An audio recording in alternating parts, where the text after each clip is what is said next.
মল্লিকা প্রায় প্রতিদিনই বুঝতে পারে স্নানের সময় কেউ তাকে লক্ষ্য করছে।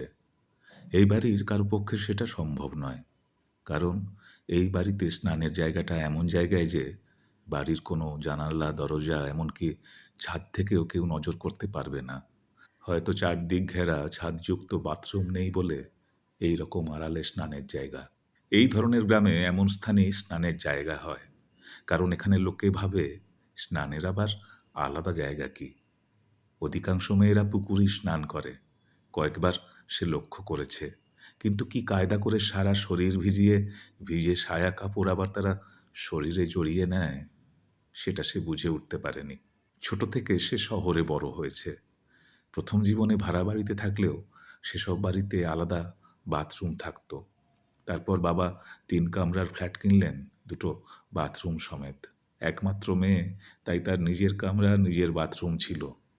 বিয়ের ১০ বছর পরে বাপের বাড়িতে এখনও সে ছাড়া আর কেউ তা ব্যবহার করে না। বিয়ে বনেদি বাড়িতে হয়েছে।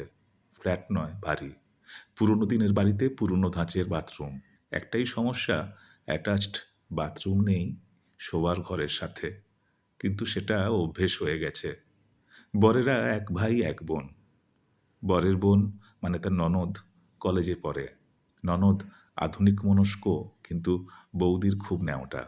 যাই হোক, বিয়ের ৩ বছর পর সুকু মানে তাদের ছেলে হলো। এখন তার বয়স ৭। বর মাল্টিন্যাশনাল কোম্পানির সেলসে আছে। মাঝে মাঝেই ট্যুরে যেতে হয়। ছেলে অধিকাংশ সময় দাদু ঠাকুমা পিসির কাছেই থাকে। আর তাই মল্লিকা পড়াশোনা গান শোনা নিয়ে নিজস্ব এক জগৎ তৈরি করে নিয়েছে শ্বশুরবাড়ির মধ্যেই। বহুদিন আগে দেওয়া স্কুল সার্ভিসের পরীক্ষায় হঠাৎই অ্যাপয়েন্টমেন্ট লেটার পেয়ে তাই চিন্তায় ছিল মল্লিকা জয়েন করবে কিনা। জায়গাটা একটু বেশিই গ্রাম গ্রাম। বিদ্যুৎ এসেছে, পাকা রাস্তা, পাকা বাড়ি। কিন্তু বাথরুম কনসেপ্ট এখনও নেই গ্রামে। পুকুরে বা টিউবওয়েল বা কুয়োয় স্নান করে এখানকার লোকজন। ব্যাপারটাতে মল্লিকা ঘাবড়ে গিয়েছিল। তারপর অনেক খুঁজে এই বাড়িতে ভাড়া নিয়েছে। বৃদ্ধ দম্পতি। ছেলে বিদেশে থাকে। নিচের দুটো ঘর ভাড়া পেয়েছে সে। উঁচু পাঁচিল আর পিছনের দিকে কুয়ো সংলগ্ন স্নানের জায়গা। তবে স্নানের জায়গা ৪ দেওয়াল দিয়ে ঘেরা নয়।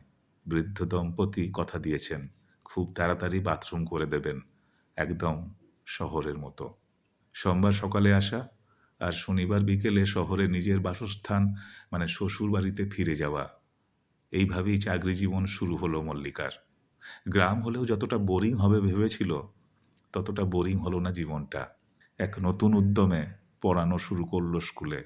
ভাড়া বাড়িতে ফিরে পরের দিন কিভাবে ভালো করে নতুন বিষয়ে পড়াবে, বিভিন্ন ক্লাসের ছেলেমেয়েদের সেই প্ল্যান আর প্রিপারেশন করতে করতে অনেকটা সময় চলে যায়। তারপর রাতের খাবার তৈরি। সারাদিনের পরিশ্রমে তাড়াতাড়ি ঘুম এসে যায়। আর রাতে কোনো গাড়ি ঘোড়া বা অন্য কোনো গোলমালের আওয়াজ না থাকায় ঝিঁঝি পোকার ডাক শুনতে শুনতে তাড়াতাড়ি ঘুমে ডুবে যায় সে। ঘুমও খুব ভালোই হয়। সকালে গ্রামের নির্মল বাতাসে শরীর তাজা লাগে। নতুন উদ্যমে শুরু হয় প্রতিটা দিন। সবথেকে যে ব্যাপারটায় টেনশন ছিল, খোলা জায়গায় স্নান করতে অসুবিধে হবে কিনা, সেটা একেবারেই হলো না। বরং দিনের আলোয় স্নান করে নিজেকে মানে নিজের শরীরকে নতুনভাবে চিনতে শুরু করলো সে। শহরের আবদ্ধ বাথরুমে কৃত্রিম আলোয় পূর্ণাঙ্গ দর্পণেও নিজের শরীর যতটা চিনেছিল, তার থেকে অনেক বেশি নিজেকে চিনল সে দিনের আলোয় দর্পণ ছাড়াই। সুন্দরী ছিল না সে কোনোদিন, কিন্তু সুস্বাস্থ্যের অধিকারিণী সে। ৩৫ বছর বয়সেও নিটলস তার স্তন, নির্মেদ পেট আর গুরু নিতম্ব। নির্মল দূষণহীন গ্রামের পরিবেশে আরও সতেজ হলো তার ৩৫ বছরের পূর্ণ যুবতী শরীর। নিজের শরীরকে যখন ভালো লাগে, তখন অন্য এক ধরনের সুখানুভূতি হয় যে কোনো মানুষের মধ্যে। একেই হয়তো বলে আত্মপ্রেম। যাই হোক, গ্রাম্য পরিবেশে স্নান করতে করতে আজ তার হঠাৎই মনে হলো, এই সুন্দর শরীর যৌবনের মেয়াদ তো আর বেশি দিন নেই। এই শরীরের নারী শরীর হিসেবে স্বীকৃতি সে তো তেমনভাবে কোনো দিন পায়নি, আর হয়তো কোনো দিন পাবেও না। আর ঠিক তখনই তার প্রথমবার মনে হলো কেউ তাকে লক্ষ্য করছে।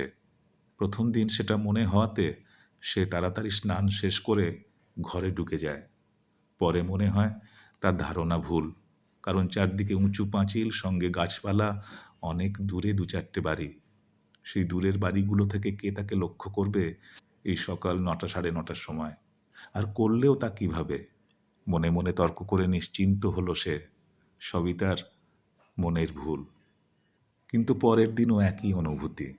তারপর থেকে প্রায় প্রতিদিনই তার মনে হতে লাগলো স্নানের সময় কেউ তাকে দেখছে। একটু ভয় মিশ্রিত শিহরণ জাগলো তার মনে। একদিকে তার মনে হওয়া স্নানের সময় কেউ তাকে দেখে, আর অন্যদিকে যুক্তি বুদ্ধি দিয়ে বোঝে তা সম্ভব নয় কিছুতেই।